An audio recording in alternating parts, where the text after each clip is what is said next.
Еще раз добрый день. Good afternoon again, everybody. I believe that probably we will wait for another couple of minutes because what I see is that the participants are still getting connected to us, and then we will start.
Я думаю, что мы можем начинать. I think that we can start now.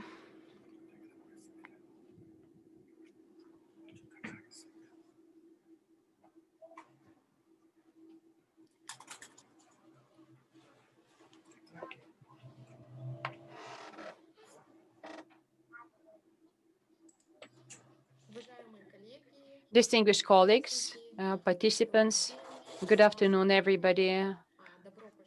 Assalamu alaikum and welcome to this webinar in the framework of the Virtual Central Asian Symposium on ICT in Education. My name is Mirgul Alpazbaeva and I work in the Educational Department of UNESCO Glasgow Bureau for Uzbekistan, Kazakhstan, Kyrgyzstan, Tajikistan, and Kyrgyzstan. As you know, our today's seminar is going to be dedicated to the open distance learning for skills development and learning throughout life, which is organized jointly with UNESCO. И данный вебинар будет модерировать моя коллега из UAL, госпожа Джон Парк, программный специалист. Но прежде чем передать ей слово, я бы хотела кратко ознакомить вас некоторыми организационными вопросами. Поэтому позвольте поделиться своим экраном и показать вам некоторые организационные моменты. Я надеюсь, всем виден мой экран. Как вы знаете, данный вебинар он один из серии, то есть второй по очередности из серии вебинаров в рамках Центральноазиатского симпозиума по ИКТ в образовании. Первый вебинар прошел 25 сентября. Рады видеть тех участников, которые также участвовали в первом вебинаре, и добро пожаловать еще раз всем другим участникам. Первый вебинар прошел совместно с региональным офисом ЮНЕСКО в Бангкоке и был направлен на тему возможностей дистанционного образования с использованием ИКТ для учащихся и педагогов из сельских и отдаленных местностей. Второй вебинар, сегодняшний вебинар будет проходить сегодня. И, как я уже сказала, данный вебинар мы проводим совместно с Институтом обучения на протяжении всей жизни ЮНЕСКО. И третий вебинар, и мы просим вас также включиться. I think we have a problem with the English translation. Hold on. Okay. My colleagues are complaining that they don't have an English translation.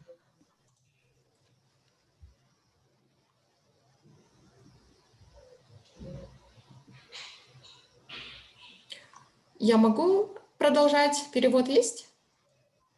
Do you hear the translation? Does everybody hear the translation? Now I can hear, but previous time I couldn't hear anything. Is it okay now? Yes, it is okay. Yes. Yeah. Yes. Вебинар, он будет направлен на тему качественного содержания dedicated to the qualitative content of digital and open educational resources в отдаленных районах и будет проходить 23 октября. Надеемся, что вы также на него подключитесь. И прежде чем мы начнем, немного организационных вопросов. There are a few housekeeping notes that I would like to make. First of all, make sure that you are registered in this webinar and your identifier consists of your name, surname, country, and organization. Why?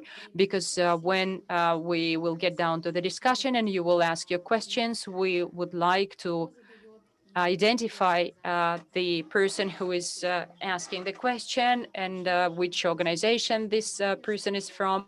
Ведется запись и, возможно, также Note фотосъемка. that there will be a recording made of this webinar as well as some video filming will be made as well. And since you have already joined our system, be aware that there is interpretation function available from Russian into English and from English into Russian. For this, you can use the tab of interpretation in Zoom, and definitely you have to choose the channel that you would like to use, either English or Russian. The webinar's resources will be available on the website of UNESCO offices in Bangkok and Almaty, and on the slide you see the links where you can find all these materials. Additionally, these Просьба обратить to внимание. you in the chat box of Zoom.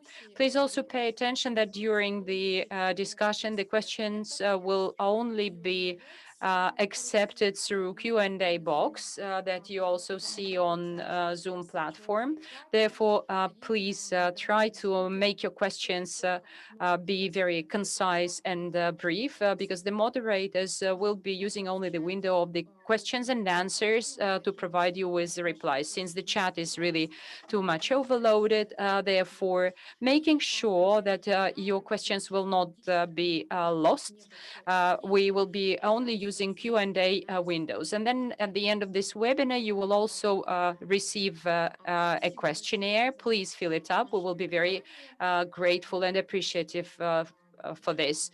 Thank you very much for your attention, and I hope that now we can get down to our discussion. With this, I would like to wind up the housekeeping notes. And now I would like to turn the floor to my colleague, to Jong-Wee Park, who is a program specialist from UIL, for further moderation of this webinar. Jong-Wee, please, you are welcome. The floor is yours. Thank you very much, Margot, for your nice introduction and housekeeping announcement. Welcome everyone to this second webinar of the Central Asia Symposium on ICT in Education. For the participants, this is 7th edition of the Central Asia Symposium on ICT in Education. And actually, this is the first time that we are opening to the public due to, or thanks to, the COVID-19 pandemic, and we are doing it online for the first time fully. So we are really happy to actually open this webinar to the public in Central Asia and beyond. The theme of this webinar is open and distance education to promote learning and skills development throughout life. As you could see, last webinar was about school education and teachers. This time in this webinar, we will talk about lifelong learning and learning throughout life in especially rural area and marginalized population. Because of the topic, the specificity of the topic, UIL is working really hard to put this together. And now our UIL team is behind all this webinar. And I would like to introduce Annapurna Ocean and the team leader, Raha Tuloshalieva, who are actually going to respond to your questions in your Q&A box on live. So if you have any question in English and Russian, you can just put your questions there, and then we will try our best to respond your questions at our capacity. Otherwise, we will pass it to our speakers.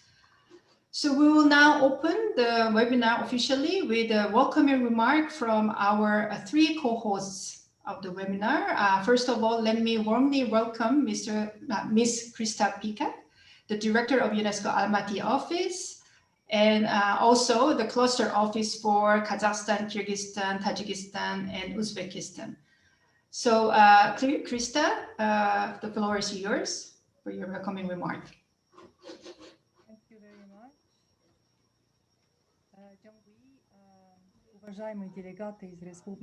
Distinguished delegates from the Republic of Kazakhstan, Kyrgyz Republic, Republic of Tajikistan, the Republic of Uzbekistan, distinguished Dr. Zheng and the colleagues from CASIE, distinguished speakers and our colleagues from UNESCO Institute on the education throughout life, distinguished colleagues and participants on behalf of UNESCO Cluster Bureau. I'm really very glad to welcome you here again on this second webinar from the series of the Central Asian Symposium on ICT in Education in 2020. UNESCO is organizing this symposia starting 2011 with the long-standing support of CARIS. And CARIS is a platform which is our webinars is a platform which is aiming at the discussion of all the issues that are related to education with the help of ICT. And this year, due to the current situation, we are organizing a series of webinars on the education with the use of ICT in rural and remote areas, those that were affected by COVID-19 in Central Asia and other regions. And we have decided to combine our efforts with the UNESCO Institute on Education Throughout Life in Hamburg. We are really very appreciative to our partners from CARIS for their long-standing support of this idea and their contribution to the organization of this virtual symposium. And today we are conducting the second webinar that we are organizing jointly with the Institute of UNESCO on Learning Throughout Life and CARIS. And during this webinar, we are going to discuss prospective strategies and practices available in Central Asian countries and beyond its territory in the area of the potential of open and distance learning to promote inclusive and fair education throughout life.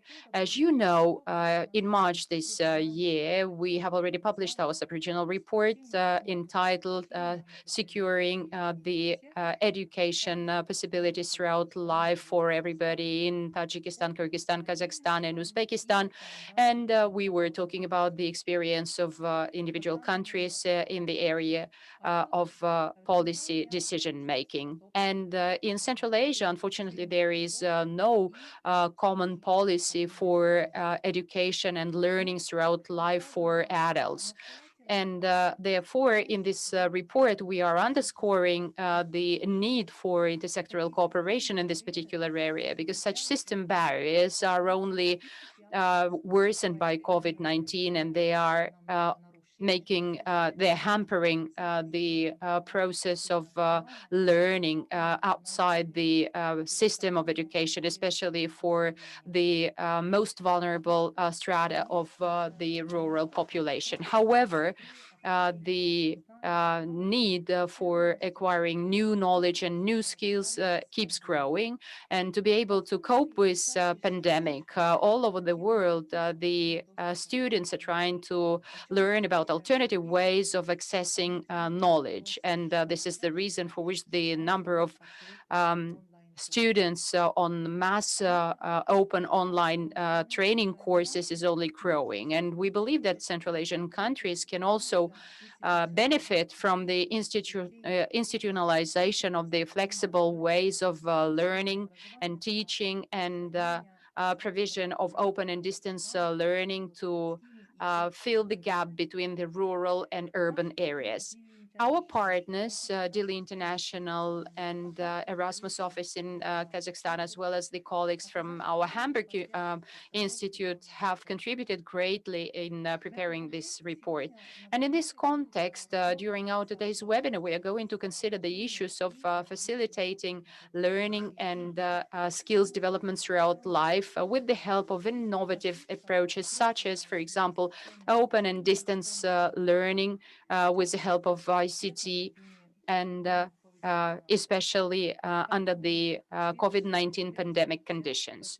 Therefore, the upcoming 3 speakers are going to share their experience of the development of digital skills of the population, in particular of the adults and elderly population. And we have Mr. Prolita, who is the Chief Specialist of the European Educational Council, Ji Han-Young from LG Electronics, and Ms. Tecla, who is the Director for Central Asia. And I believe that this second seminar is going to be very interesting and fruitful for you. And I wish everybody a very interesting seminar. And thank you for your attention. Thank you very much, Mr. Sorry. Thank you very much, Ms. Pika, for your insightful welcoming remark. Just one correction, because our speaker from Samsung will be very not happy with being identified as LG. So our second speaker is actually from Samsung.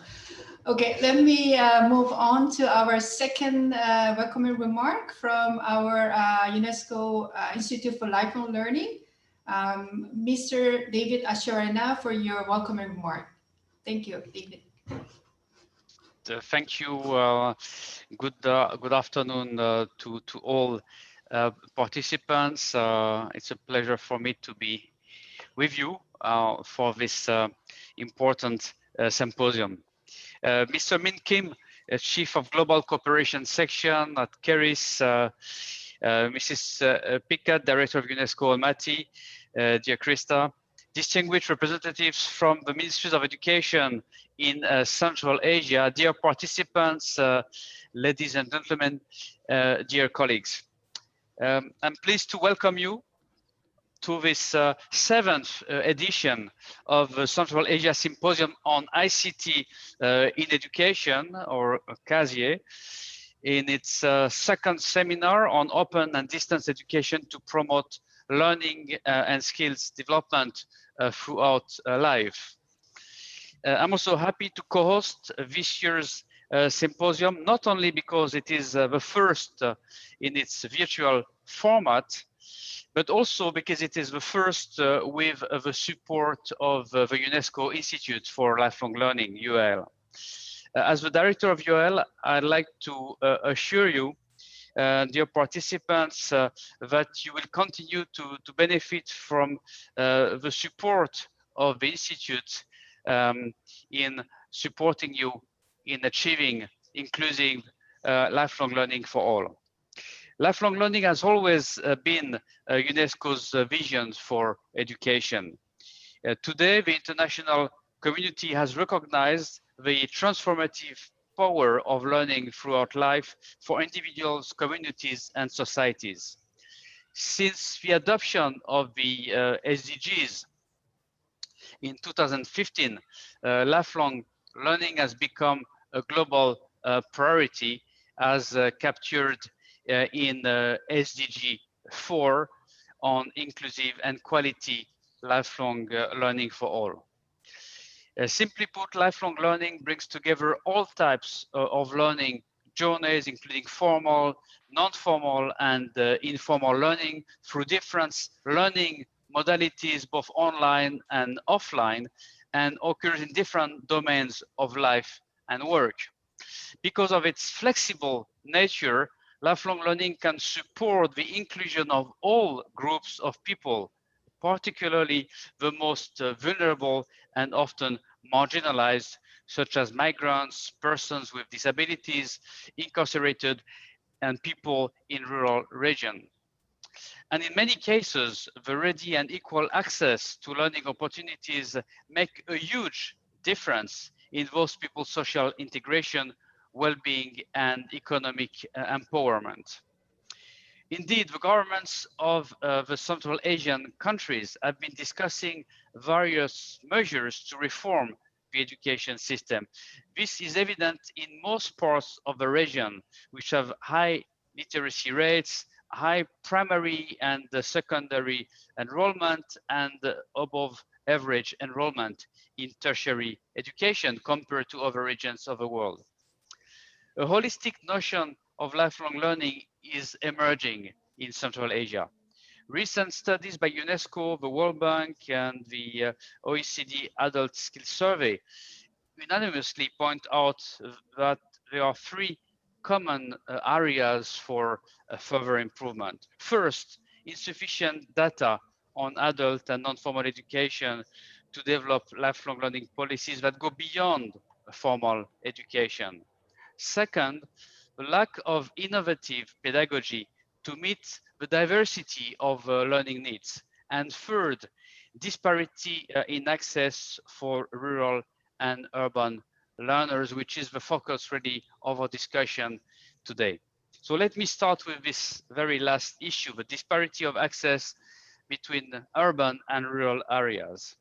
Unfortunately, the COVID-19 crisis has worsened the already existing digital divide between rural and urban learners. This is a serious concern for the region, considering more than half of the population of Central Asia lives in rural areas. Nearly 75% of Tajiks live in rural regions. In the Kyrgyz Republic, it's about 63%, 50% in Uzbekistan, and still more than 40% in Kazakhstan. In total, more than half of the Central Asia population is rural. But there is an opportunity. Data from ITU, the International Telecommunication Union, shows that access to internet through mobile phones has been steadily increasing for the last 5 years. It is indeed commendable that during the COVID-19 crisis, the Central Asian countries have proactively harnessed the existing and available ICT resources to reach many of the hard-to-reach learners, in particular in rural areas.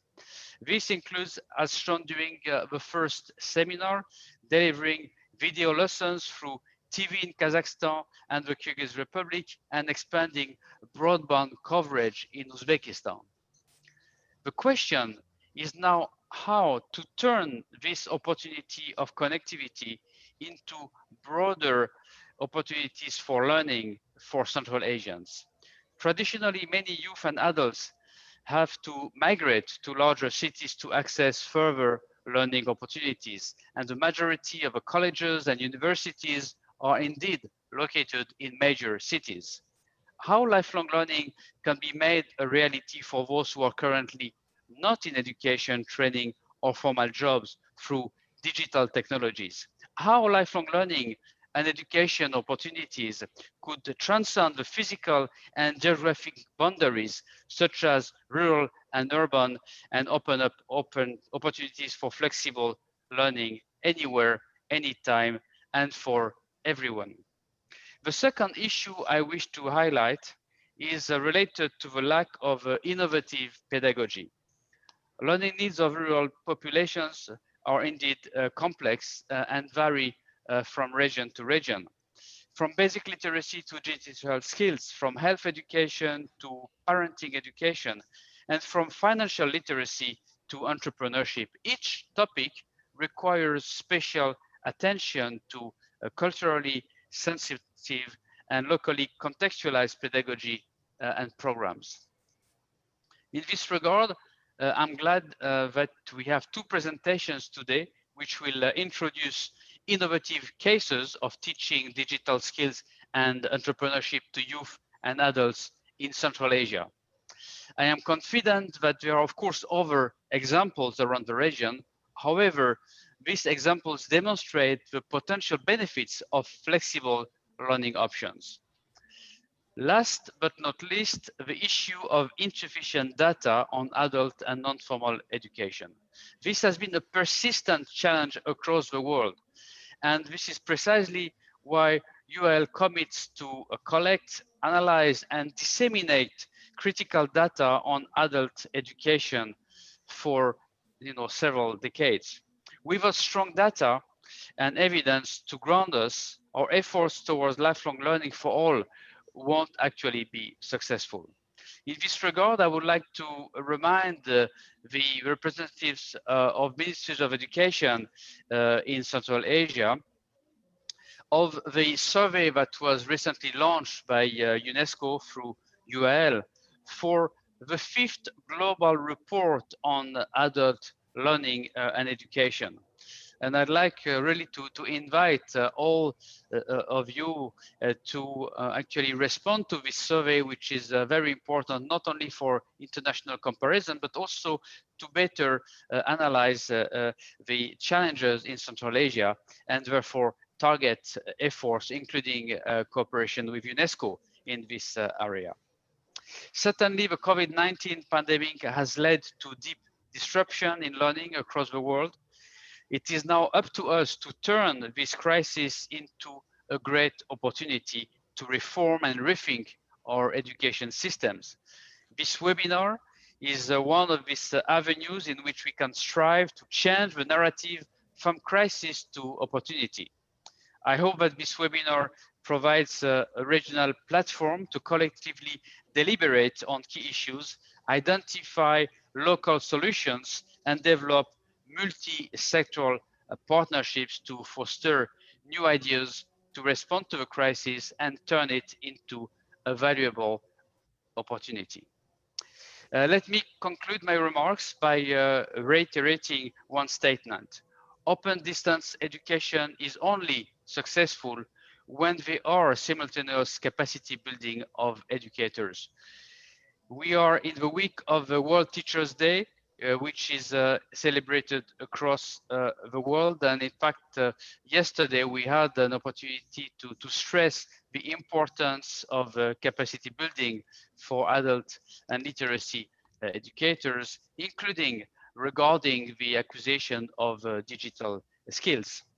In the last CASIE webinar, most Central Asia countries also stressed on the importance of investing in capacity development for educators. It's in fact for many of them already a key priority for the full success of COVID-19 education response and recovery plans. These areas could include building the digital competencies, ability to manage learning in a technology-rich environment, assessment and knowledge management. In other words, the Central Asian governments need to provide an enabling environment for teachers and educators to become lifelong learners themselves. To end, I would like to thank again CARIS for continuously supporting this very important regional platform for Central Asia and so for the last 6 years. I wish all participants an engaging and rich webinar, and I hope that lifelong learning for all will indeed become a reality for many Central Asians in the near future. Thank you very much. And again, I wish us all a very productive and intensive exchange during this webinar. Thank you.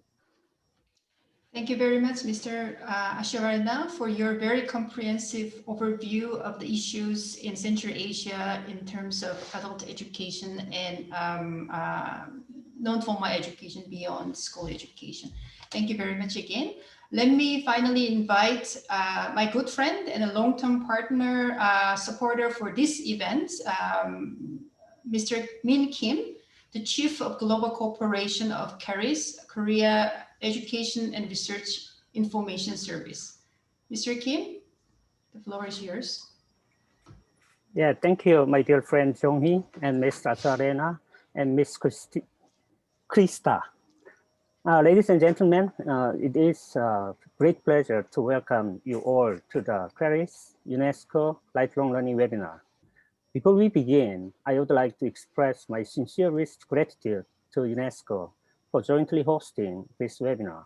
And it is truly a great honor to be here today representing CARIS. Also, I personally thank each of you for tuning into this webinar and for your time and interest during this time of global crisis. I hope that wherever you are, that you and all of those around you are safe and healthy. The title of this webinar is Open and Distance Education to Promote Learning and Skills Development Throughout Life. And I firmly believe that this theme possesses a great deal of meaning to societies and education systems around the world. Through technological advancement in medicine and continuous improvement in the quality of life around the world, the average human lifespan is constantly increasing.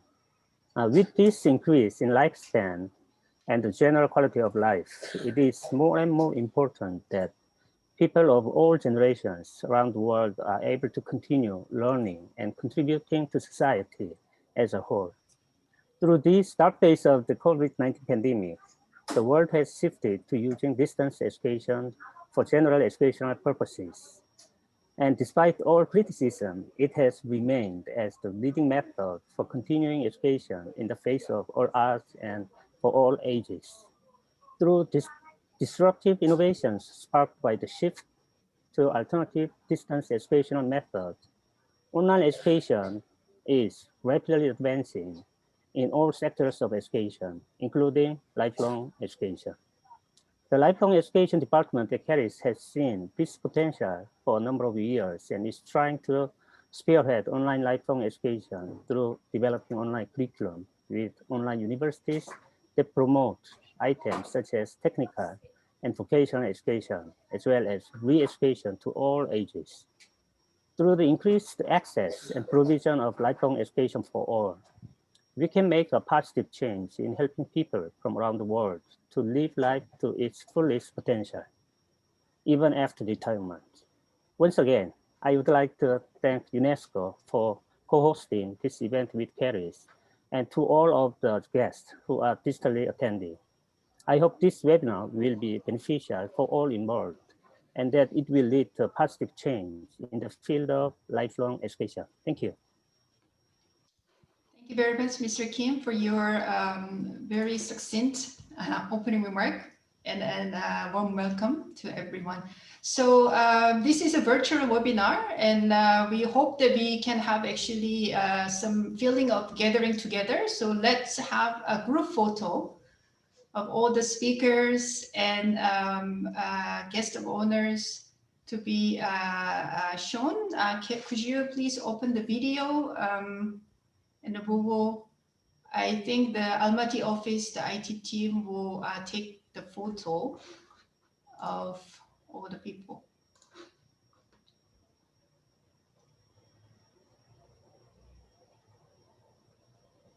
Margot, I don't see you from the Almaty office.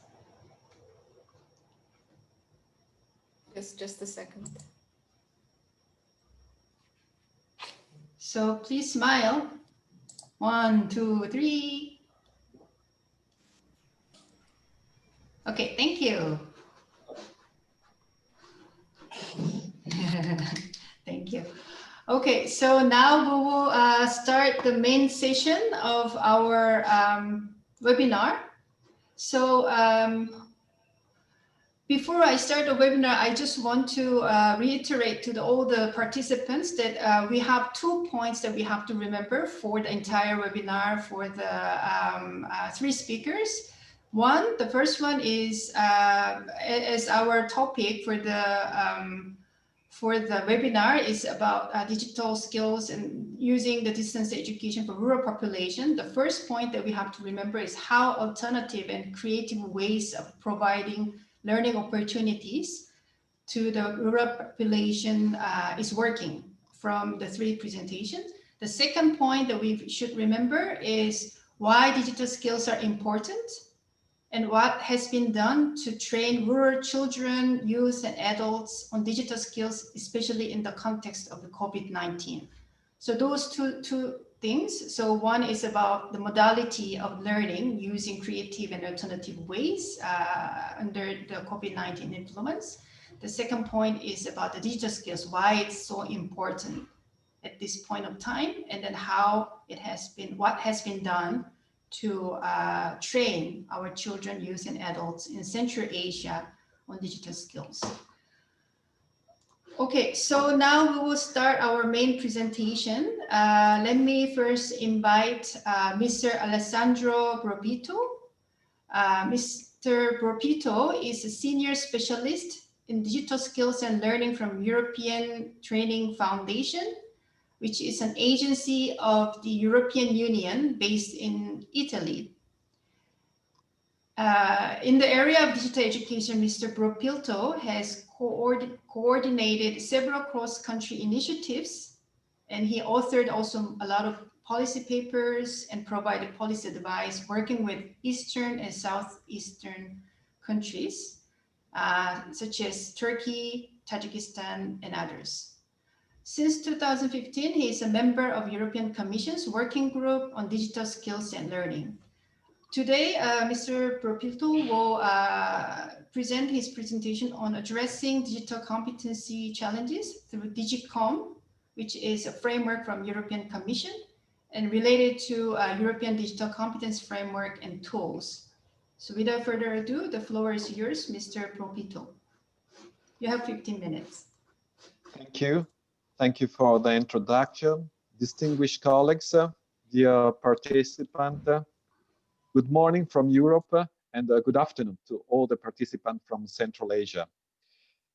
Today, I'm going to focus my intervention on digital skills and competence for lifelong learning, the challenges, the related challenges, and how to address these challenges with the help of a set of European framework and tools, bringing some concrete example and some reflection from my side based on my experience on adult learning and rural areas. I hope that my slides are visible, so I would kindly ask to switch to slide 2. Okay, these are my slides, so they are coming up, and this was the first with the title and my information. So here you can see a few words about my organization. As it was mentioned, we are an agency of the European Union, and in the framework of the external relation, we work with 29 countries, including the 5 countries in Central Asia. Next slide, please.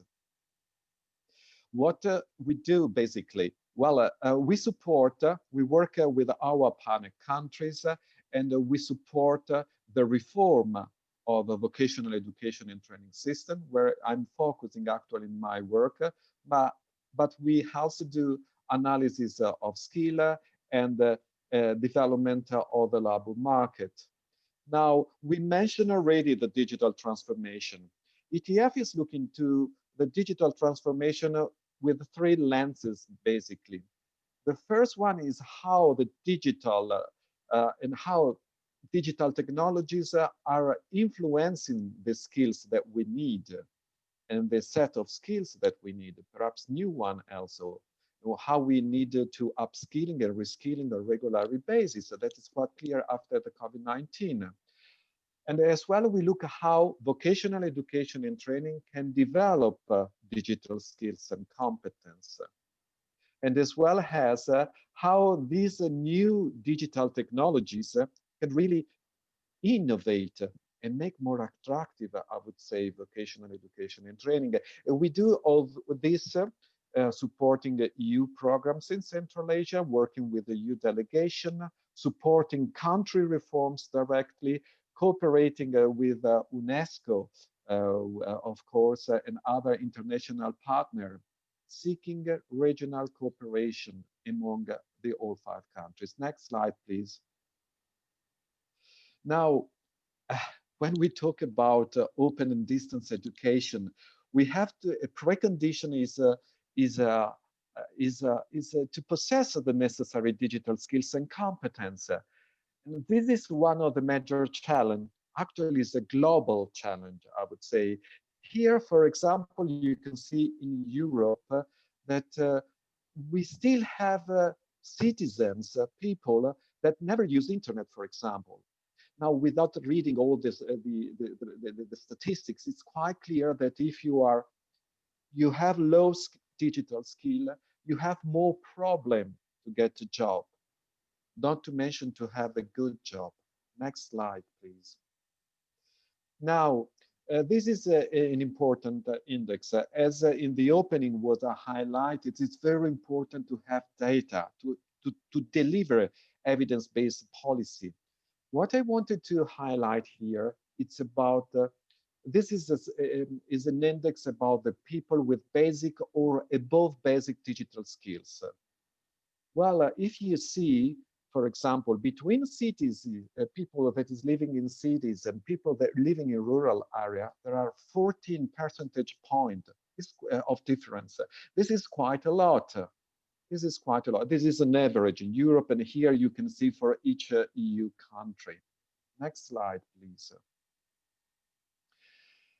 In this slide, what I wanted to highlight is the people that it's affected mainly. The people that, let's say, are exposed to the risk of being low digitally skilled. It's mainly people, all the people in the workplace, and this is because they are probably in jobs or less interested or motivated to really move in this new digital world with new digital tools. But it's very interesting to notice that if we look at unemployed people or inactive people, even people much younger are really exposed to be. Again, this is because the digital transformation is allow a lot of people in our societies to learn digital skills in non-formal way, learning by doing. But if you are not in the labor market, you don't have this opportunity. Next slide, please. Here we are looking to another important element, is the internet. Well, it's incredible how fast it was growing, internet, but actually almost 40% in the world are still not connected. In Europe, here, again, this is a DESI index, we see that things are not going so bad if we compare people living in the cities and living people in the rural area. There is a difference, but not so much. This is a good point. But in other part, and I'm afraid in Central Asia, this is a major issue. This is the gap is much bigger. Next slide, please. So what is evident that if we want to promote open and distance education, even in Europe, we are facing a considerable challenge is about this digital skills divide. Several researchers from UNESCO, from the World Bank, highlighted that this is an issue also for Central Asia. I would say even more important because there are, as it was mentioned in the opening, more than 50% of the population that live in rural areas where internet sometimes is not available. So how we can sort and how we can face these challenges. Next slide, please. A possible solution, of course, there are many of these kind of tools, but is the use of digital competence and skills framework, like the European one did COMP. This is a framework for policymakers. It's also a frame for practitioners. And you see in this slide on the top the definition of digital competence. Well, actually here in my presentation, I'm using digital skills and competence as synonyms. Actually, they are different. Let me do it for the presentation, and perhaps in the question and answer time, we can go deeper. But it's very important not just to acquire skills on how can I do something, how can I use a whiteboard at school. It's very important to be a responsible, a confident. If I'm not confident, I'm really reluctant to use digital technologies. So let's say this is a useful framework. Let's go to the next slide, please. This framework has a strong scientific basis. It's about a conceptualization of what does it mean to be digitally competent in 2020, in the post-COVID-19. And there are 5 competence areas. And within each competence area, there is a set of specific competence. And as you can see, this is not specific for one job, for one occupational standard. is actually for basically for all the occupation. So it can help people to find a new job, or they can use these skills in all jobs, let's say. It's about also our skill for the participation to lifelong learning. At the bottom of this slide, you can see, for example, the problem solving, which are the specific competences in this group, which is, for example, problem solving here is linked to creativity. Next slide, please. In this slide, the framework, this digital competence framework, so it includes a strong conceptualization of digital skills and competence, and include a proficiency level. So include a progression model, including 8 proficiency levels. Each proficiency level is defined based on the complexity of the task, the level of autonomy requested, and the cognitive domain that is requested in order to do something. And for each competence, so there is this classification on 8 levels, and there are concrete examples expressed in learning outcomes. Next slide, please. So basically, these are a framework that include a strong conceptualization, I would say, proficiency level, and these can be used by policymakers in the curriculum reform of national curriculum to introduce what digital skills to include, but could be also for a practitioners. Now here in this slide, I would like to also refer to a toolkit specifically available for adult learning related to DCOMP, to this framework. The toolkit, and here you can see the slide. I understood that the slide will be shared with all of you, but basically it includes a set of examples, of 9 examples about the use of DCOMP for adult learning, for employed, for example, unemployed, or job seekers. And the second link is about a guideline. This is a guideline mainly for labor market intermediaries, for civil society organization, for example, for the need analysis of digital skills, for the delivery and assessment of digital skills and competence training. When I talk about labor market intermediaries, I refer, for example, to public or private employment services, public-private training providers, career support services. These are the starting point to develop the digital skills and competence for the so-called new normal, for the post-COVID-19 society, where we need faster upskilling and reskilling. So these are really, when we think about this future, we have to start from these organizations already existing. Next slide, please. Well, in this slide, I'm also introducing other 2 tools, European tools that I participated in their development. The first one is Selfie.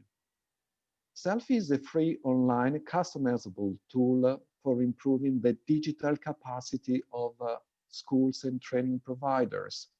It's already available in 35 languages, including Russian. So, of course, we have to see how we can improve the digital capacity of the training providers, wherever they are. The second element, the second framework is for teachers, is the digital competence framework for educators. Okay, we needed to understand again, what does it mean for a teacher to be digitally competent? This week, we celebrated the World Teachers' Day with the theme, Teachers Leading in Crisis, Reimagining the Future. There is no doubt that teachers will remain in the future at the heart of any reform, even of any radical innovation of education and training. So it's this framework is very important to really understand and focus. It has a similar structure of the big comp that I just introduced with the competency areas, competencies, proficiency level, and the self check-in tool is called the tool for the self-assessment of the digital competence of a teacher. And then the last one we already talked about. I'm referring to these three elements because let's say the ETF work and support the development of policies and of good practice in our partner countries, including Central Asia, with intervention that included these three tools. Because we believe that the combination, because these three elements are clearly interlinked, together they can lead to improve digital education in terms, I would say, of equity, accessibility, and inclusiveness. Next slide, please. Here, okay, this is just my publication where the ETF methodology referring to the three tools I just introduced is explained. And this is also available in Russia. If you are interested, you can, this is the QR code, you can take it and download it. Next slide, please.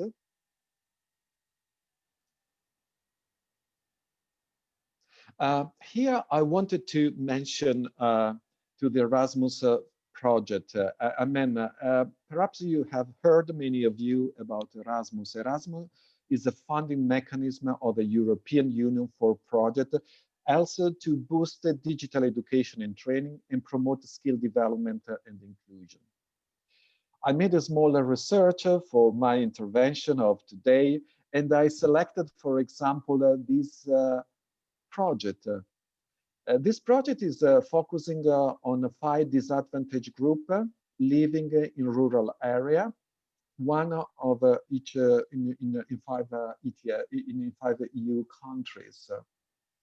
And it's a very concrete example on how, for example, to set up involving the civil society organizations on the territory, how to organize a training of digital skills for adults.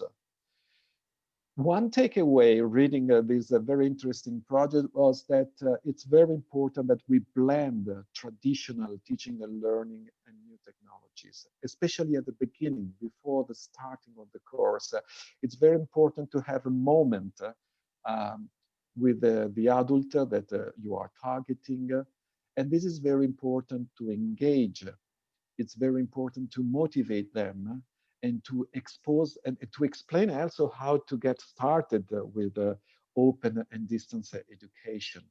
So this is an important lesson. There are many other projects related to this.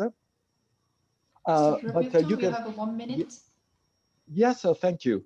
And so, just make a search on the database. You may find very concrete example for policymakers and as well as for practitioners. Now, let's go to the last slide of my presentation, where I would like to give some remarks. I don't know if I do really have the time to go through all the list, but I hope I'm allowed to do this.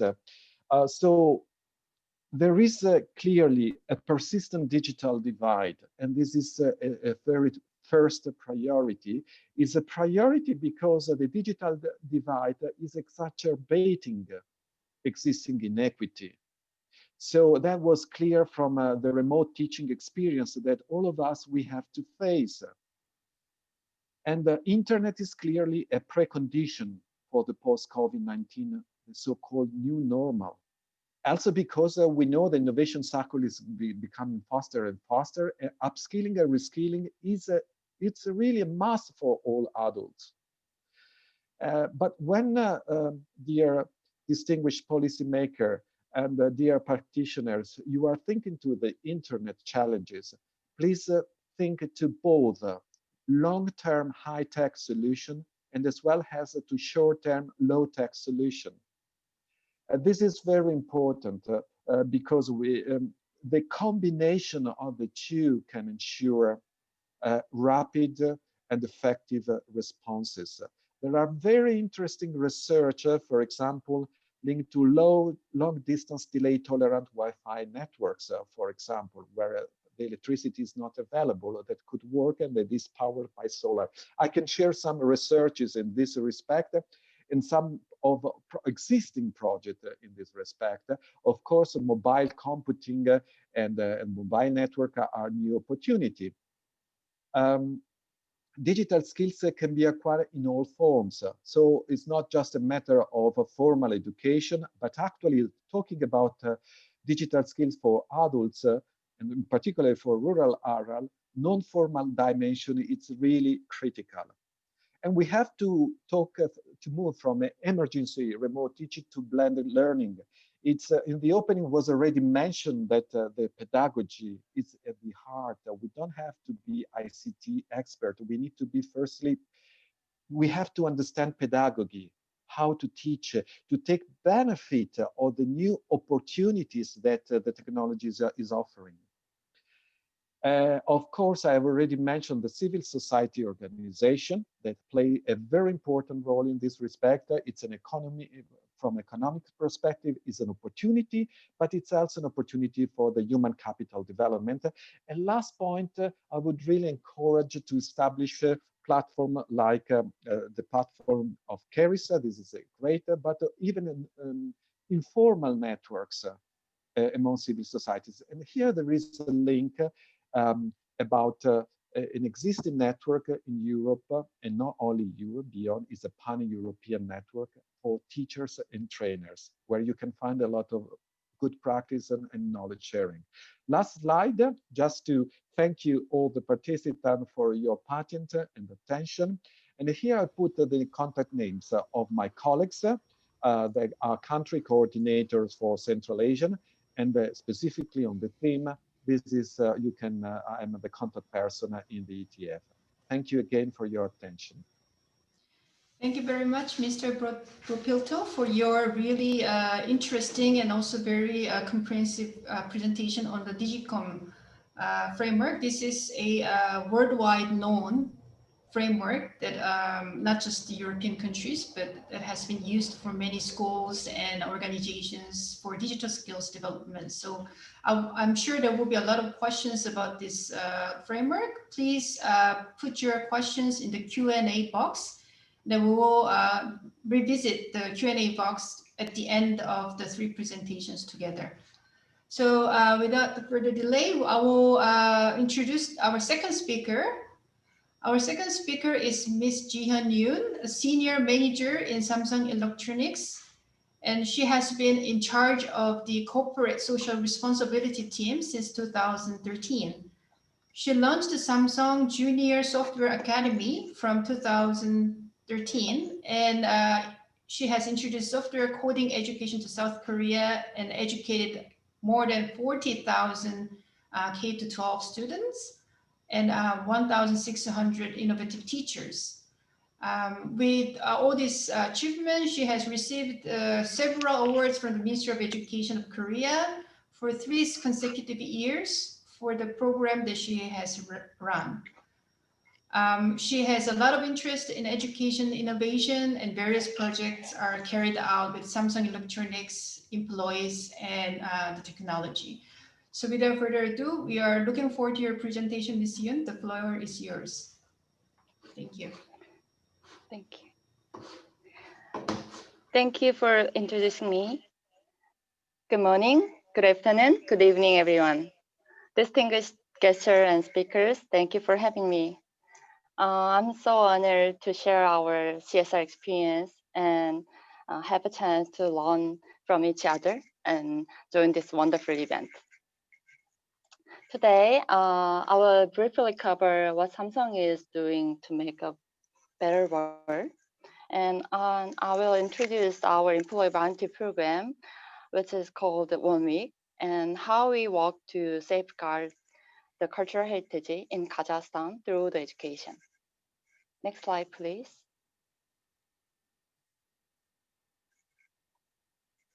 Yeah. Next. please. Next slide, please. Yeah. Okay.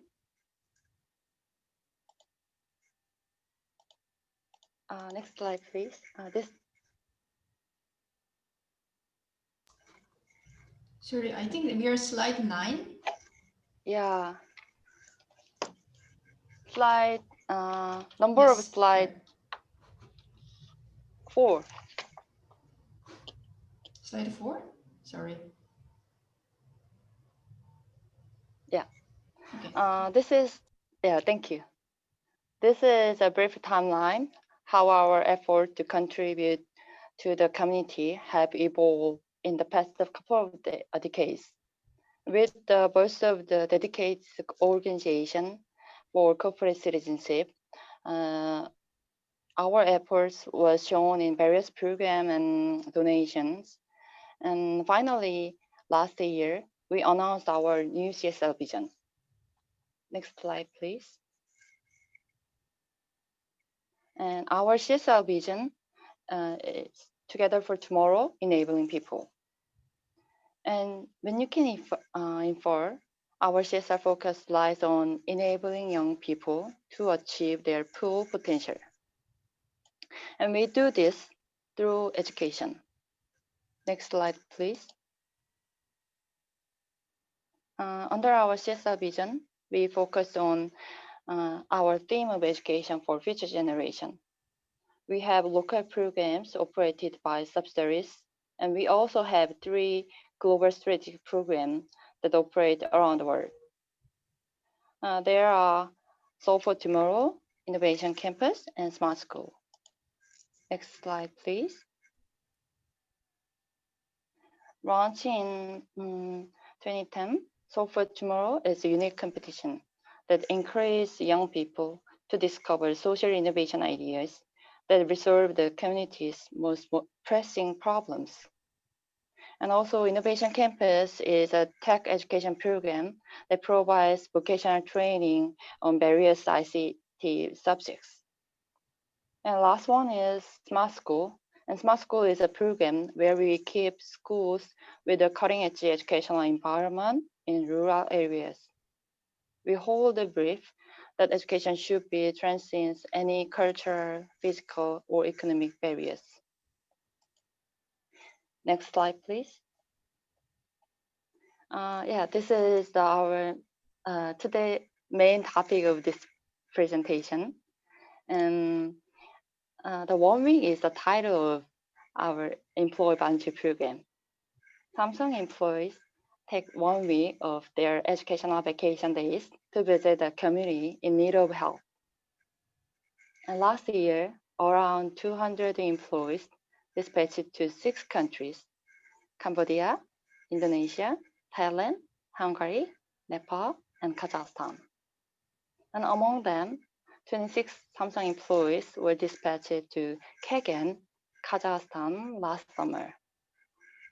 And the employees taught 120 young students of nomadic families and 50 adult nomads.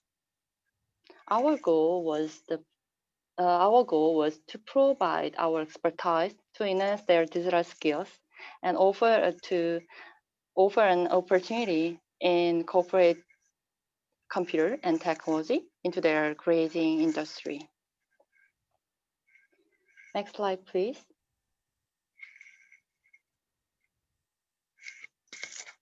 Thank you. Let me explain what 1 week is briefly.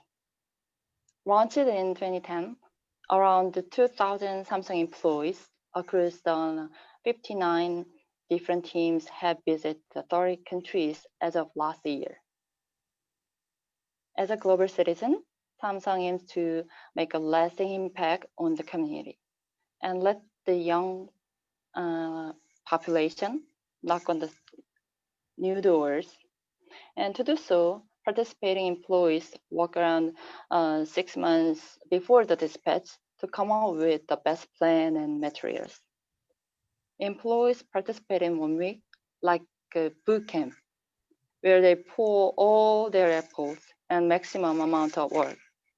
not only the Samsung employee, but local NGOs, institutions, and schools cooperate as one team to make a lasting impact.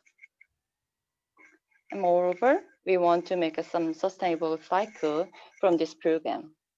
For example, we conduct the coding training every summer for 3 years to same college students and teachers or professionals in Tashkent, Uzbekistan. Even after the Samsung mentor have left, these students participated to software development contest using their software lab and knowledge that the volunteers provide. They even create their own software club in course, paying forward what they learned to younger students. Next slide, please. Let's get back to the story of Kazakhstan. As you know, there are many nomadic population living in Kazakhstan, and putting their animal out to the pasture and bring them back is one of the most important tasks of their day. But locating them in wild open field is not easy at all. So grazing is part of their culture. So it is something that has been handed down for countries and something will be passed on for generations to come.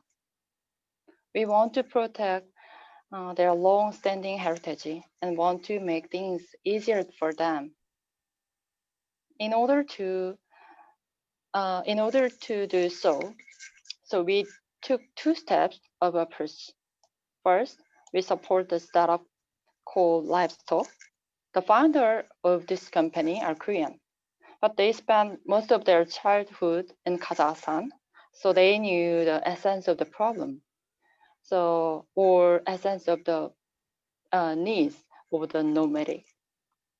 So with the professional help and advice from Samsung, we developed a wearable tracking device and managing device to the nomad to track their animals. Next slide, please. Yeah. Second approach was we offered the training course to guide the nomads on how to use this solution.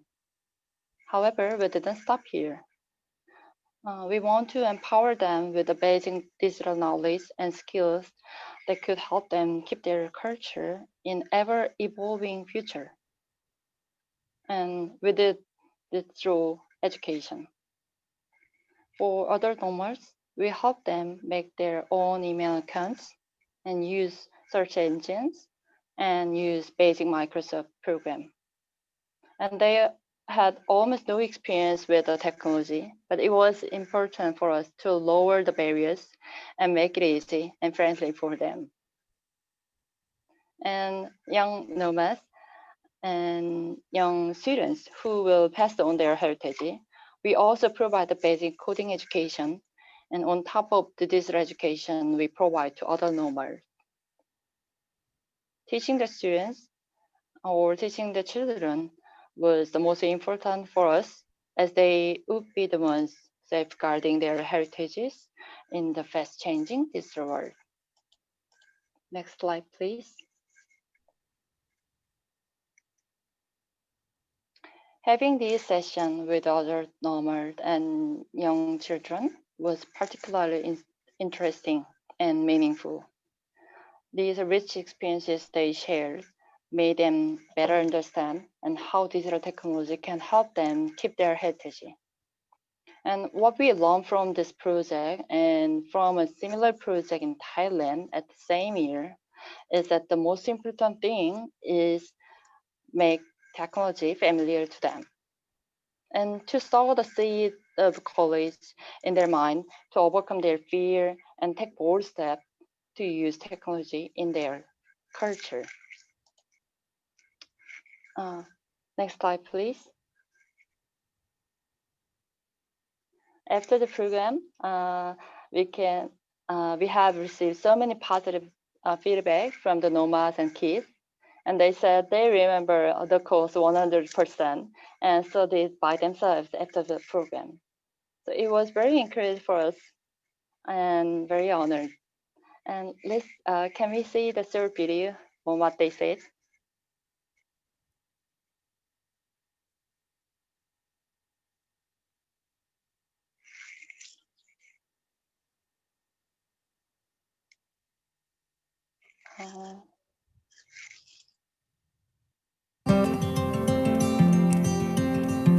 I was made to fall in love with you. Sticking to the roads that we had left here. Summarize The background music. left Can you this hear the place. background music? And everything I want to give you has been broken on your face. Здравствуйте, наши друзья из Кореи. Мы хотим поблагодарить вас. Hello, our friends from Korea. We would like to thank you. We would like to thank Samsung company for providing us with easy technology to track our livestock. It will be the important function for us to continue with our culture. I'd like to thank you. Thank you very much for improving communication between two countries.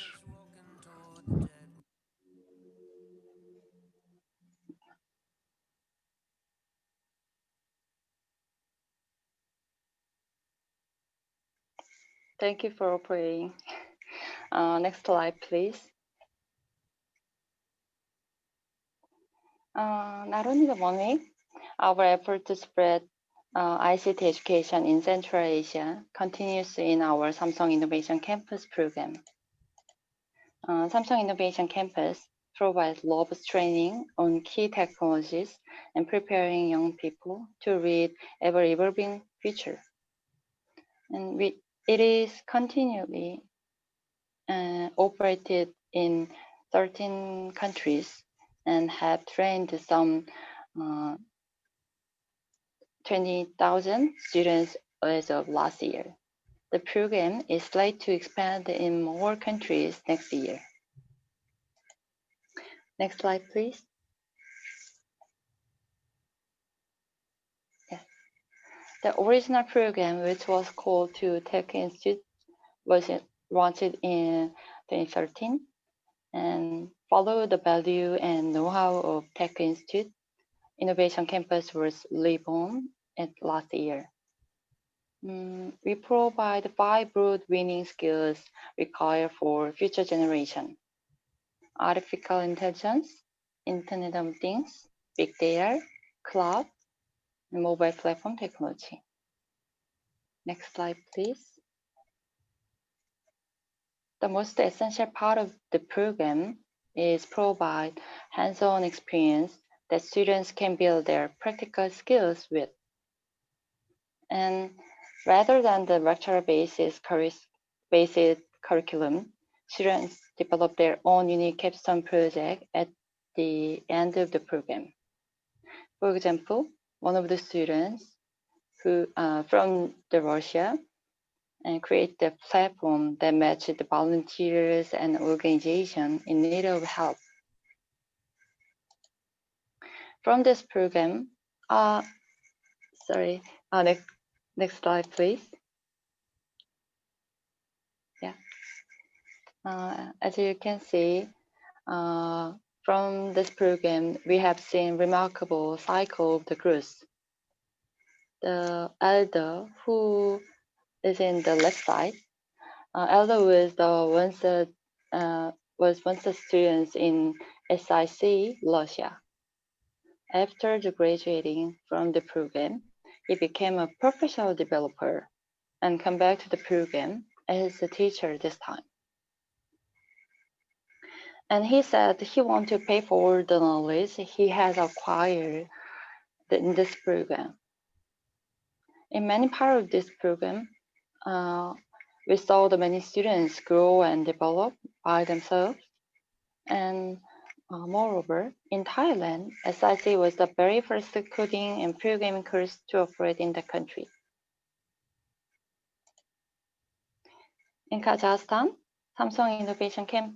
Next slide, please.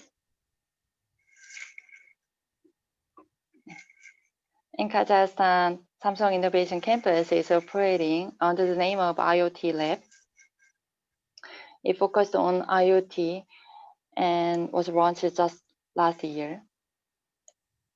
And educational process is based on deep study and rich research of the real industrial cases. And in the end of the education, students will prepare their own project and will dispense it during a final contest. And there are currently 50 students studying in faculty, and we are expecting to see more batches students entering the program next year. Next slide, please. Ms. Yoon, you have 1 minute. Yeah. Actually, I'm almost done. And at the end of the presentation, I want to say Samsung's CSR vision is rooted in enabling people. We will continue work with educational institutions and NGOs to devote our expertise and resources to contribute to a better global society. We are so proud and honored to be part of a young people's journey toward a better future. So it was really great for us again. And thank you for again to UNESCO and CASIE and all audience. If you are interested in or want to know more information, please visit our CSR website. The address of the link is the csr.samsung.com. Thank you for everything. Thank you very much, Ms. Yoon, for your great presentation. It's so interesting that there are so many questions actually coming up in the Q&A box. So you can probably review the questions and prepare for your answers after the last presentation of the day. So we will move on to the third presenter.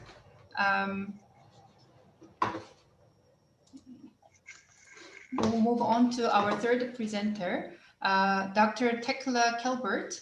Dr. Calbert is the Regional Director for Central Asia from DVV International, which is the Institute for International Cooperation under the German Adult Education Association. Her expertise is in social anthropology, and Central Asia and Southern Africa, Afghanistan, and Southeast Europe is her regional expertise. Since 2018, she has been based and working in Bishkek in Kyrgyzstan, and she is at the moment in Kyrgyzstan. Thank you very much, Dr. Calbert, for joining us, and the floor is yours. Thank you. Thank you, Jongwi. I hope I am well audible and visible now. Yes, let me just briefly thank the organizers, colleagues from the different hosting organizations, fellow speakers for inviting me to this very interesting meeting on relevant topics. What I will contribute is I will briefly introduce you to who we actually are, DVV International, and talk about how we see the particular challenges arising to adult learning and education due to the COVID pandemic. And then I will focus in on some pieces of our expertise and experience actually in this very year of the pandemic crisis, and on how we reacted with some project ideas together with our partners in 3 different countries. It is Kyrgyzstan, Tajikistan, and Uzbekistan, and some of the project initiatives that we have developed in relation to skills development using online learning and instruments and tools. If you can open my presentation, the Russian version, or I'm not sure it's, yeah, thank you. Thank you. So on this first slide, actually the 3rd country that we are working in and I'm responsible for from the regional office, Uzbekistan, it should have been added. So it's going to be 3 countries that I will talk about. And actually currently I'm not in Bishkek, but I'm talking to you from Germany. So good afternoon to the Central Asian colleagues. Next slide, please. First slide. Yeah, DVV, which we are part of, our umbrella organization, that is actually the German Adult Education Association, and it represents the interests and activities of about 900 adult education centers, which we call folk high schools, that are accessible to each and everybody, not based on previous education, up from the age of 15 in Germany, and of their local associations. So this network that DV International is kind of working from and based on is currently the largest provider of adult education in Germany. And it is, yeah, if you like, it's an NGO. It's a very big civil society organization, an association. DVV International, which I represent, is the institute of that association, which is actually doing international work and active in international cooperation for adult learning and education worldwide. So we currently have about 200 partner organizations in more than 30 countries around the globe. That could be civil society organizations themselves. Some of them are adult education associations themselves. Others are state organizations that we certainly also cooperate with, including in Central Asia as well. We support adult learning and education through development cooperation for the past 50 years. And we have been advocating for the establishment and development of sustainable structures for youth and adult education. Guided by the Sustainable Development Goals, we cooperate with other networks, certainly with the UNESCO and the UIL, and we also work towards the next UNESCO World Conference on Adult Education, the Confintea now, together with our partners. Next slide, to just give you another glimpse, thank you, of the fields that we're actually active in. Together with our partners, we develop education offers. We pilot especially new innovative ideas. We pilot in particular such formats that reach out to particularly marginalized population groups in the different countries, many of them in Central Asia, for example, in the rural areas, as has been mentioned before. There are some particular needs for non-formal adult education, youth and adult education actually. And those offers, education offers, could relate to vocational training and education. They could be created to ensure new income sources for the participants. They can also have topics that relate to citizenship education and education for sustainable development. Not so much in Central Asia, but in some of our other regions we work in, it could be related to literacy and providing basic education for those who haven't finished that in the formal education sector. We have education programs that particularly empower women, health education, but we also do capacity building for personnel who work in the field of adult education. And some of the examples that I would like to present you later on will also relate to that. We provide policy advice towards an improved framework for ALE. We are engaged with our partners and through our partners in lobby and advocacy for the human right to education and for lifelong learning. And such as today, together with all of you, we also support the exchange of information and expertise on ALE through conferences, seminars, and publications. Next slide, please. When it comes to the current COVID-19 crisis, of course, I don't need to elaborate in depth on this slide. I mean, the analysis are being seen. All of you have also realized the particular challenges that people are now confronted with and that have been added to the challenges they are anyway facing in their daily lives. So really, everybody around the globe is being affected in their daily lives by the pandemic. And it has consequences for their health, their jobs, their economic well-being, their psychological well-being as well. In the sector of adult learning and education, when it comes, for example, to our partner spectrum, we have seen that the pandemic has forced providers of youth and adult education, many of them, to close their doors.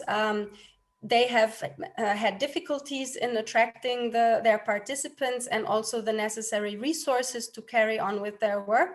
And they were really put in a situation where they were forced to adapt very quickly and categorically in order to keep operating. So this has been a very big challenge.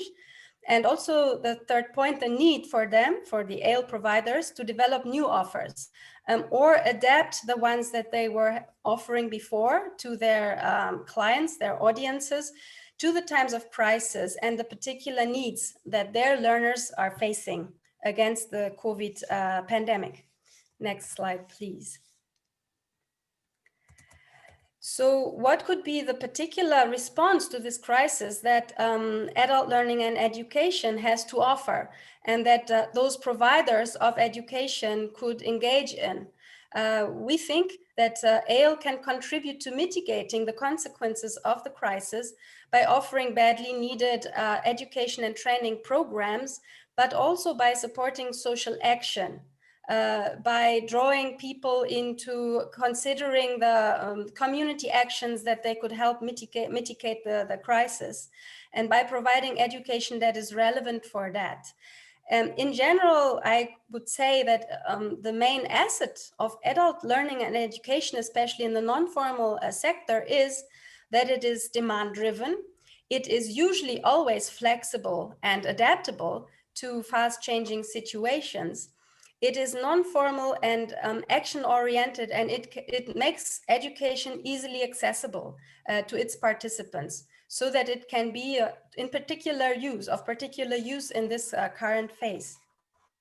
Next slide, please. When it comes to this one aspect that I mentioned, the development, I'm sorry, if you can, yeah, no, that's fine. Some more, I will skip, through some of these points a bit more faster in order to move to the development of new learning offers and to our project examples. But for example, what could be done in this reaction to the crisis could be develop low threshold health education adapted to the local needs and contexts. It could be looking at income generating activities in this particular context right now, that what could people learn to enable them to engage in income generation, maybe from their homes or in smaller groups of people. Such as, for example, we had projects where people started sewing the masks that were needed to prevent the risk of COVID infection.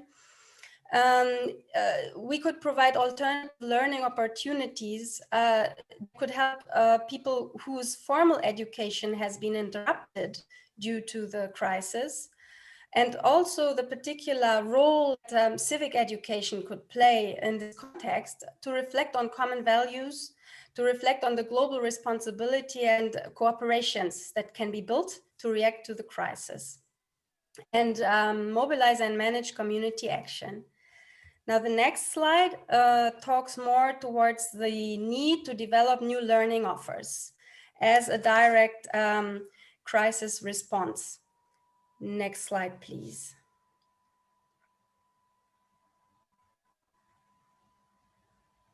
Yes. So what we have been considering together with our partners is obviously how we can push digital learning opportunities for their participants.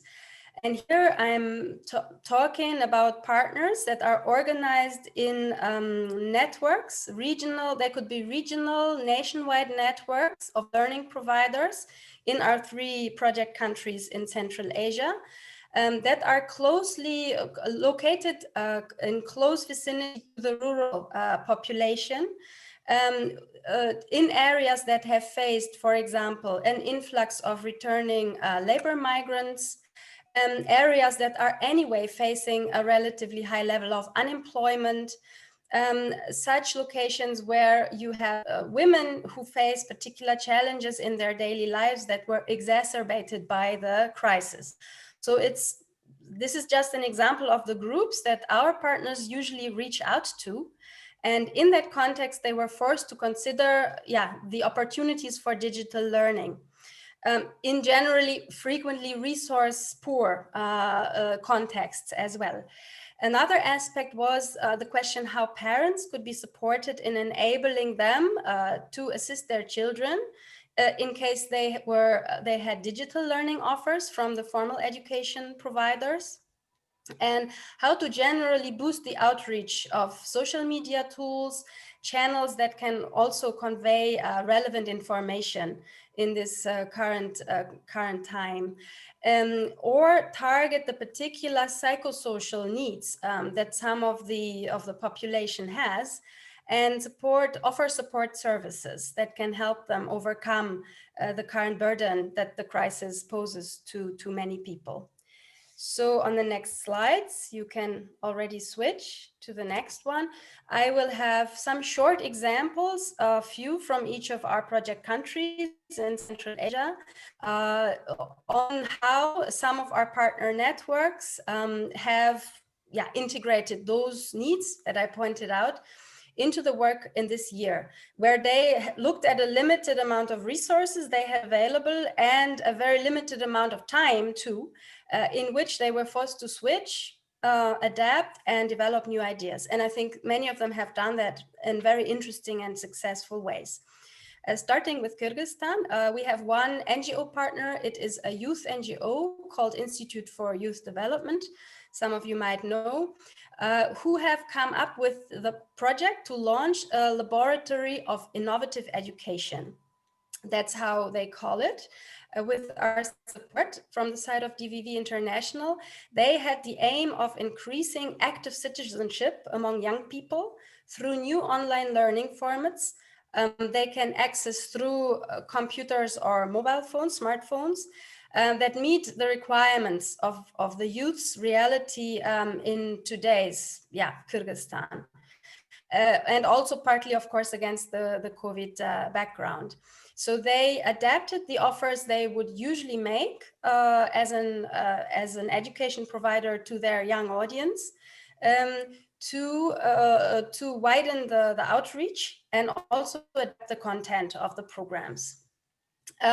This is against the background of relatively good internet coverage and high numbers of internet users, especially among the young population, of course, in Kyrgyzstan.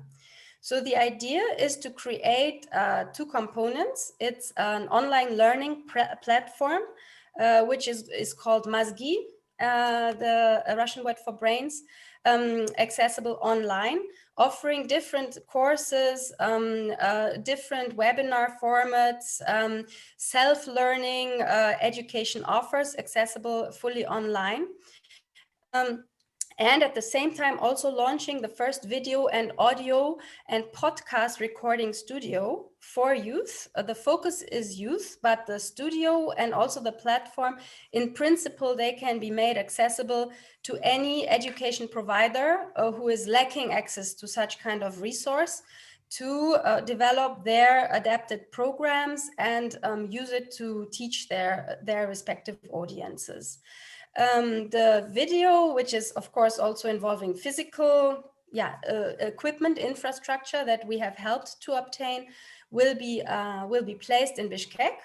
But the idea is to work through the network of especially civil society education providers, and make the resources and also the capacities accessible throughout the country for interested organizations. Next slide, Calbert, please. you have 1 minute. Oh, okay. Then let us, this is one brief slide on capacity building.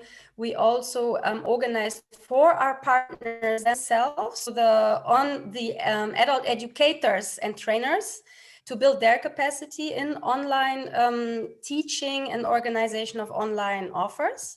Then you can go to the next slide right away, because there have been similar initiatives to boost the professional capacity of adult educators in online teaching themselves, also in Tajikistan, where we had two programs. One is just to make our network of partners aware of online tools and how to use them to organize learning. And the other one is actually a program we have been introducing for some time already to build the teaching capacity, the pedagogical capacity of AL trainers.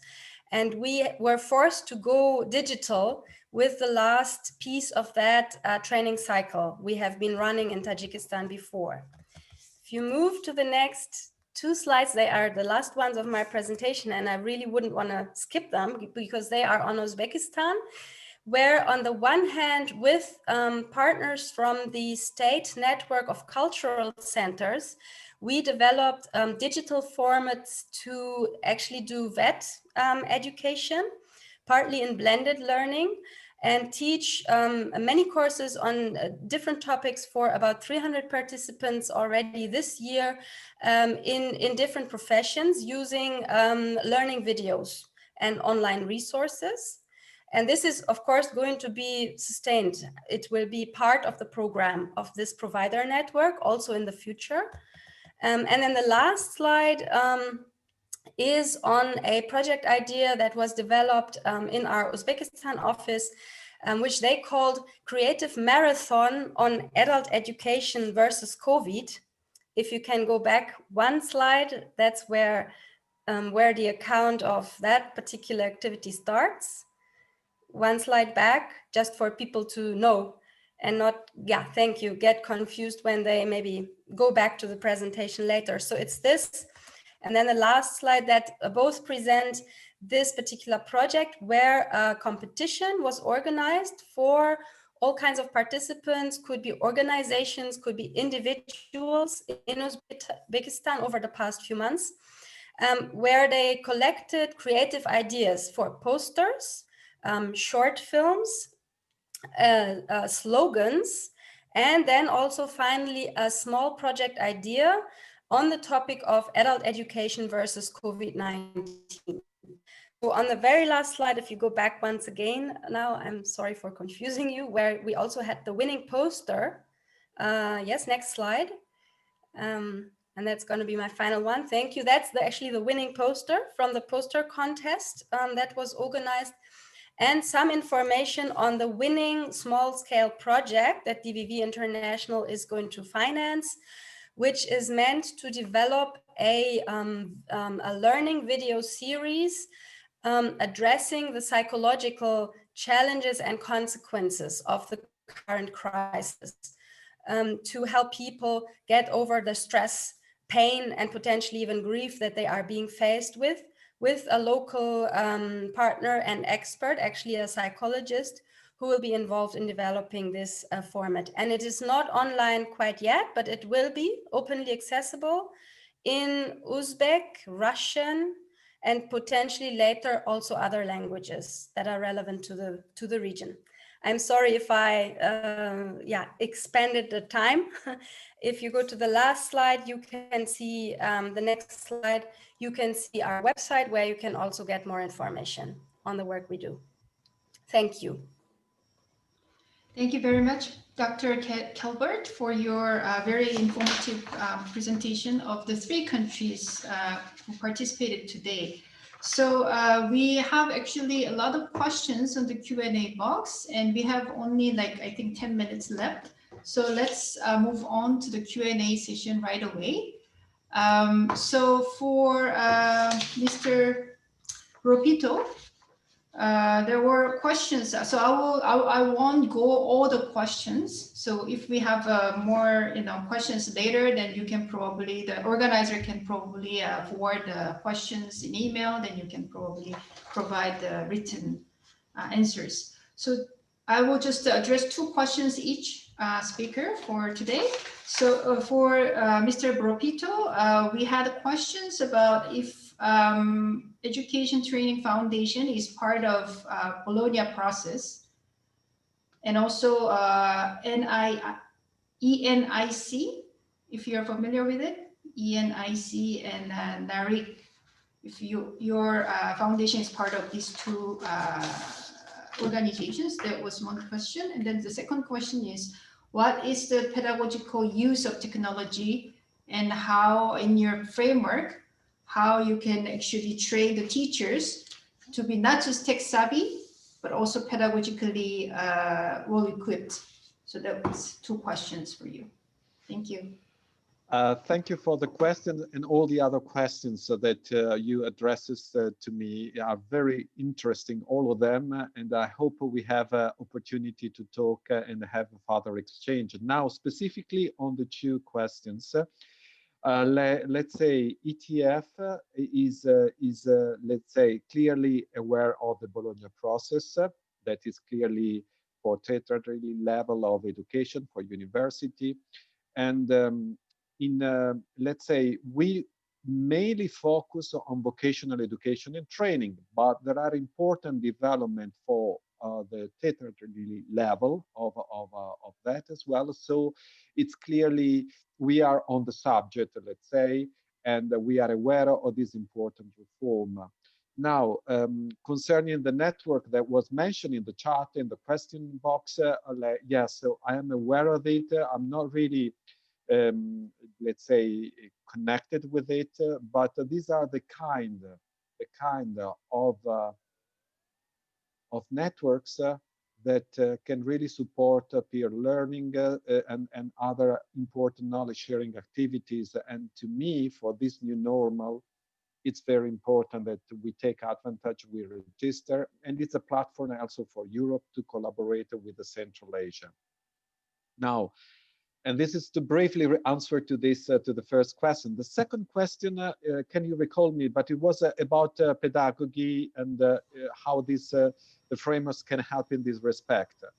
Right. Well, in all the frameworks I mentioned, we refer to the use of technology in education and training, but they are starting and the conceptual framework behind are really all about effective teaching and learning and assessment. I don't have a lot of time to enter into the details, but clearly it's very important to understand in this new normal how to make the best use of it. We, during the COVID lockdown, what we have done in many countries, I was making some, with colleagues, some studies analyzing the response. What was happened was really actually a remote teaching. So the use of a traditional system and lesson instructional method broadcasted live or recorded as a podcast, but this is not about digital online learning, to be very honest. It's very important that we, and starting from the pedagogy, what does it mean? How can I engage, for example, our learner? How can I foster an active role of the learner? And how to, I mean, to answer to this question, of course, we have to go case by cases. We talk about pedagogy if we are talking to pupils and we want to target pupils. We talk about andragogy if we want to address adults. But it's clear that we have to understand how to properly engage online using forum, using WhatsApp, using instant messenger, using all this kind of tool in a way that we improve the capacity of the learners to understand.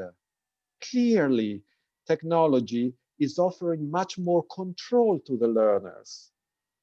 It's more in the learner, the capacity to play video, to focus on something, to put a question in the forum. This is our new way.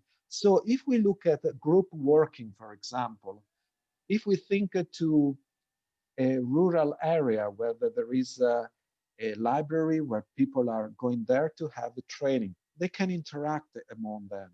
But of course, we increase the capacity to learn from others if we have also a forum connecting people from different cities, from different angles. So this is the kind of things that we have to make available in a way that really we empower the learning process. So this is about what I mean. We have to start from pedagogy. And these frameworks has exactly this approach. If we talk about the comp, there is no reference to a specific technology, whiteboard, or whatever system to get. It's just saying, it's say, how can I use the technology in order to achieve a certain learning outcome? And this is the approach. I think, as it was stressed at the beginning, we lack data and evidence massively, because the new normal came in, and what we have done in the past is not so much relevant anymore. So we are learning by doing, but for sure, there was a moment where we had to react. The lockdown was facing us, and we had to deliver to the best capacity. And teachers were making something great, using synchronous or asynchronous systems, using any kind of, they were actively on board and participating. Now it's time, especially for at system level, for national stakeholder, for policymaker, to make sense of this very important innovation, thinking not just to replicate what is happening in the classroom, but creating new learning contexts where adults can really learn. And a last point, we need to understand, for example, what is easier for adults, for example, to learn online, or what is better to learn this face-to-face with traditional method. Surprisingly, we might realize that something can be better learned online. Okay, thank you very much, Mr. Propilto. Let me move on to the questions to Ms. Yoon. So we also have some Russian questions that I cannot really interpret. So we will have a second round very shortly after the first round of English. So for Ms. Yoon, we have a lot of questions actually, and then you can probably answer in the question and answer box. I will just select two questions which are common and also very relevant to our discussion. So first question is, how do you select the countries or communities that you are going to provide the benefits to? For your three programs, how do you select? What's the criteria of selecting those communities? The second question is, it's very interesting that you have these findings from or the achievement from the students and children and adults. And have you had a chance to communicate the challenges or the achievements that you have faced with the government or the Ministry of Education of those countries? That would be very useful for those government officials to listen. So those are the two questions. Thank you.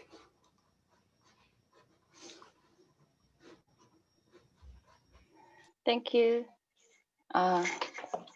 Firstly, thank you for interesting my presentation, and I have a question. Regarding the first question, as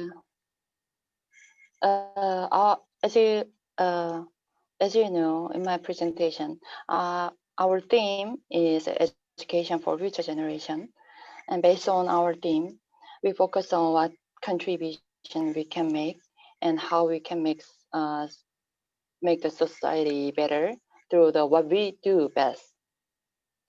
And on the selecting the beneficiary or the criteria to operate,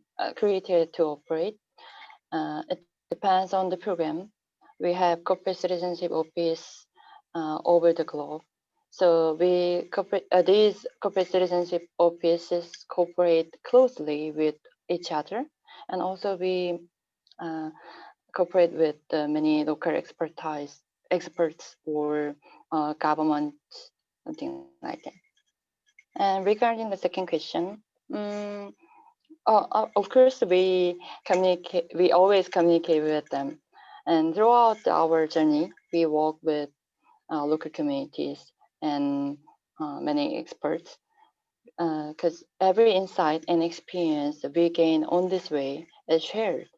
So we always communicate on what we learn and how we can make this project better or make more impact or more sustainable results. Thank you very much, Ms. Yoon. There's also some questions about if the Samsung project or program can come to their community. So you can probably answer those questions in the Q&A box. Dr. Calbert, now I'll move on to your presentation and questions to your presentations. So the first question, among many, I chose two. The first question is whether the DVV International support refugees and people with disabilities, which are one of the most marginalized people. The second question is if your initiative from the DVV International are free of charge or subsidized. If so, how do you compete with commercialized and private providers who are actually more attractive in terms of their programs and things like that? So that's two questions. Thank you. Very relevant questions, both of them. To the first one regarding refugees and people with disabilities, yes, in principle and also concretely, such groups can be part of the participants of the programs that we support at our partner organizations. One concrete example, for example, from Central Asia is a project we currently run in Tajikistan, where we help make VET and training accessible for people with disabilities through a network of state-funded education providers, actually. So hoping for them to do that on a sustainable basis and to integrate that into their programs. When it comes to refugees, it's some other regions where this is maybe more relevant, but what we do in Central Asia as well is we support migrants and their families in their particular learning needs, especially in the phase where they have returned from migration to their home countries in Central Asia. There's also projects on that. We seldom target on just one particular group in this one project initiative. We rather try to do it in an integrated way. So to offer inclusive programs where different learners can just learn together, such as, for example, in Tajikistan, the people with disabilities, they learn in inclusive groups together with people who don't have disabilities. On the second question, yeah, that's of course always one of the very tricky ones, very important ones. The programs that receive support from DVV International directly for their development and then piloting are usually free of charge for the very group of participants because we receive public funding and we cannot, neither can we nor could the partner whom we support take money for those particular courses. But we then institutionalize those formats in our partners' programs, and the partners can take money, and most of them actually do also offer them on a commercial basis, partly later on, but partly they would have places free of charge for particularly vulnerable groups. They could receive participants through, for example, the employment agencies in the countries where they could be funded from public sources. There are examples of that. And then plus how we can compete is the partners that we work with, they are often pretty much the only or one among very few education providers in the places where they are, because they particularly remote places, rural areas where you do not have such an array of providers as in the capital cities. And they base their programs on the needs and the context in those locations, which makes them attractive to their audiences in general. Okay, great. No wonder the DVV International program is very popular in every country. Okay, so now we'll have the Russian question round from Margot. If you have questions that we haven't addressed, please. Speakers, please open the English interpretation, please. Да, спасибо, Джонгуэй. Yes, thank you very much. Yes, we have like one question for each of our distinguished panel speakers, but Tecla already responded to this particular question in Russian already in the chat box. The question to Alessandro from Gani Adenov from Nazarbayev Intellectual School, the city of Taraz, Kazakhstan. What he's asking is how or in what way do you manage the problems of digital skills in rural areas? It's thank you for the question, and it's a very practical one. In my slide, I was providing an interesting example about, let's say, it was one case for the organization of a digital skills training for adults for disadvantaged groups. And it was a project involving 5 countries, Spain, France, Italy, Poland, and Romania. This is one example. I think, I don't know exactly your context, but it's very important to look at the need analysis, and as well as to look at the opportunities, whether for these people internet is available, whether you might collect these people in the library of a village, for example, where an internet connection and computer is available. So upskilling and reskilling and digital literacy can take place in rural areas. And for me, it's very important. I mean, a tip that I could give is firstly, really to look at the needs, where they start from. And as it was suggested in the example I proposed, it's very important to talk with these people, with the beneficiary. And then afterward, to design a training course that is digestible, engaging, very concrete, if I may, in a way that they can really see the perceive. And this is very important for the motivation. They see that so another good tip, I think, is to make pills of small sessions and to the point, for example.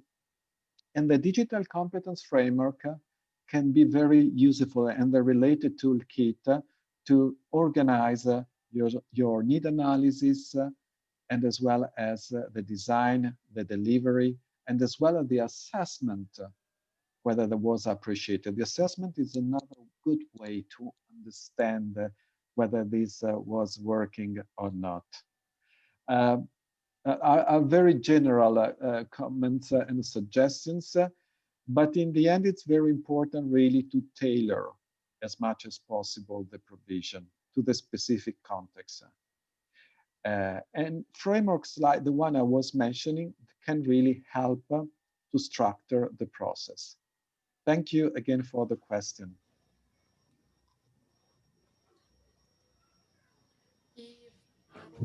And our second question is, well, actually the question to Ms. Yoon.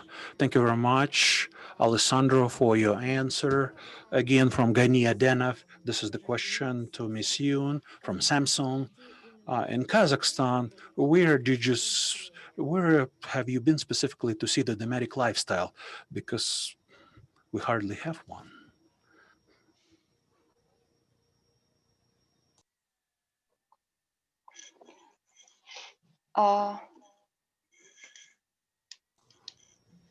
Firstly, thank you for the question. We visit the Keken, which is located located very far from the Almaty. The 6 hours by the car. So we could find them with the expert in the local NGO, expert of the local NGO, and also livestock who had the business in the Kazakhstan. They also help us to find the nomads in the Kazakhstan.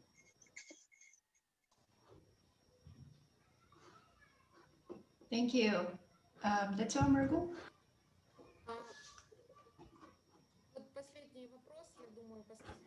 Well, the last question just came in. This is for Ms. Tecla Calbert.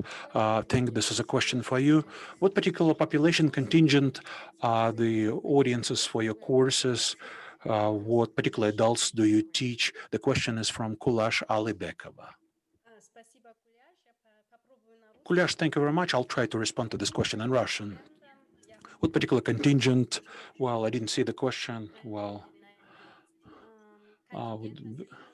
what particular contingent are the actual audiences of your programs? Well, the very broad contingent of people, our organization, or what we specifically do, we're trying to have the specific focus on especially vulnerable groups of population or disadvantaged groups. As I tried to explain, it doesn't really mean that, for instance, we support certain programs for poor women, poor rural women only. Through our partners, we always plan programs that will be accessible for such groups, but at the same time, these programs should also be relevant for the other people, the other populace in the same areas. Sometimes depending on a particular topic of a specific project or projects, there might be some very narrow focus. For instance, people with disabilities, or for instance, right now in Tajikistan, but we also have programs which are simply of the general nature, like specifically for youth, for the youth strata of society, where we work with certain partners who specifically work with these groups of population, and they develop the specifically relevant formats, like for instance, the Institute of Youth Development and Institute of Youth in Osh. It seriously relies on a particular local context. The providers or partner organizations, they heavily rely on the context, and it depends on people towards whom they direct their programs. The members of the association, we support the associations for education of adults in Kyrgyzstan and Tajikistan, and their members at this point of time are mostly non-governmental organizations, non-governmental education providers for youth and adults. So these are educational centers which had been created locally and which had been organized or reorganized into various associations in order to promote this issue at the national level, to promote the adults' education at the national level. And I think they are easily accessible. The membership is available. It's not up to us. Those are local members. They decide. Locally registered NGOs are partners. Tecla, thank you very much. This ends the Russian language questions. Thank you. Thank you very much, Margot, for your Russian moderation of the questions. So since we are over time, we'll have to wrap up this webinar, although we have so many interesting questions and interactions that are really hard to actually interrupt and stop. I will end this webinar with key 3 takeaway messages that I personally just took a note on. So first of all, I was really amazed with all these innovative approaches and also partnerships that we have been talking about for all three presentations. And one of the most impressive innovation actually is using the existing resources, using the existing talent. So what Ms. Yoon actually said, we are just helping people, we are just supporting people through what we can do best. So I think that would be the quote of the day, probably. We continue supporting these people and learners with existing resources. For example, like what Dr. Calbert said, that many countries are using different modalities like telegrams, videos, and sometimes, if possible, internet. So that's really common patterns across the 3 presentations that we are using this innovation using existing resources. The second takeaway message would be digital skills. So digital skills, digital literacy is actually, as Mr. Robilto said, it's a basis for distance education and also for many other things nowadays, especially under the COVID-19 situation. The questions from our audience about why the teachers who are technology savvy but are not pedagogically savvy was really a wake-up call, I think, for us to rethink how we can actually train our teachers and educators to be more pedagogically savvy in using technology. Some of the questions from our audience also said, is there any framework that are relevant to the developing countries? So I just put in the chat box that actually UNESCO Bangkok office, they developed a digital kids Asia Pacific framework, which includes assessment tools as well for the kids, children in K-12 schools to assess and to see where they are at in terms of digital citizenship competencies. So you can download all this information from the dcap.org that I put on the chat box. The third and last takeaway is the importance of data. We cannot really overemphasize this importance of data, as many audience was asking to Dr. Calbert and Mr. Pilto, also Ms. Yoon, that where is the data that we can show that this was actually impactful? Where is the data that we can actually use this particular modality, internet or TV, whatnot, to use for these populations? Where is the data? So that's actually, really also very important message for all of us, including UNESCO. And that's why I think UIL is collecting this data on adult education and learning. And those representatives from the Ministry of Education today here, please convey your message to the ministry and the also National Statistics Center, who has not this important survey. We have launched it already a few weeks ago, and please check whether you have signed up for this important survey. With this, I really thank all the three speakers for your really inspiring and relevant, it cannot be more relevant actually to our situation in the region, and all this interest and passion from our audience. And I also have to thank our supporter, the CARIS, who has been there, rain or shine, under the COVID-19 as well. They are here to support us to do this regional platform. I'm sure that the CARIS will continue this support for the region for the next years. And so thank you very much for your active participation again, and have a great day. Oh, sorry, one more thing. We have next and the last webinar for this series, 23rd of October. And I'm sure our team members are actually putting the registration site at the chat box. You can already sign up for the last seminar. And another thing, the last thing is the evaluation form. We really value your opinion and feedback for our webinar, and so that we can improve our webinar and this kind of gatherings for the region. So please don't leave before you complete this evaluation form. And where is the evaluation form, Margot? It's going to be pop up at the end of the webinar, right? Да, она автоматически появится. Yes, it should pop up automatically as soon as you leave the webinar itself.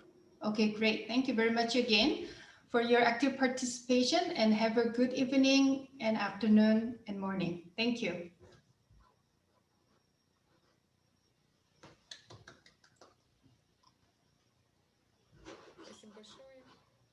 Thank you very much.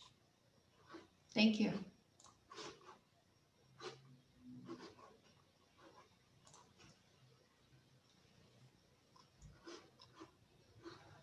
감사합니다. 윤 선생님, 윤 프로님, and 김민 선생님. 감사합니다. 감사합니다. 수고하셨어요. 수고하셨습니다. 내년에도 부탁드립니다. 감사합니다. 감사합니다. 감사합니다.